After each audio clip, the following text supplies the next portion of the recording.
The greater trend is it looks like it's growing, and the question is, given the culture here of caring for families, is that something that is needed or wanted, desired? That trend is the idea of assisted living on Guam. According to University of Guam economist Dr. Roseanne Jones, it's a concept that sparked the interest from our island's Manumku. The market was indicating that they wanted this to be a private sector development, not a government facility. And so we needed to test whether there were the resources here, if seniors were not only interested but had the ability to pay for these kinds of private assisted living facilities. And our research is showing that there is a market here, a private market. It's small right now, but it's growing.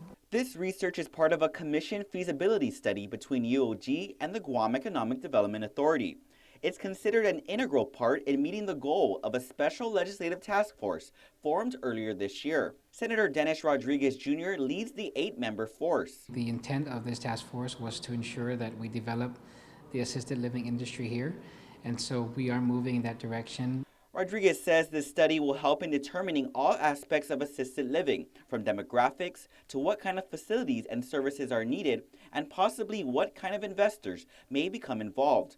He says one of the biggest challenges, however, is access and affordability of assisted living once it's developed. Number one, ensuring that our public assistance programs here would be able to help fund those who can't purchase long-term care insurance. If we do get it back, in our community.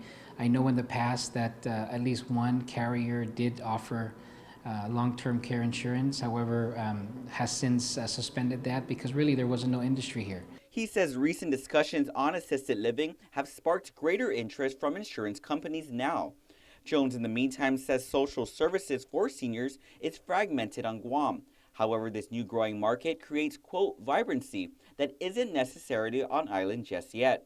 From my view, as a kind of specializing in new market development and healthcare, I think we need to build, and I think we can build and find success in building our first venture. The complete results of the study, inclusive of test markets and focus groups, will be submitted to GITA by the end of this year.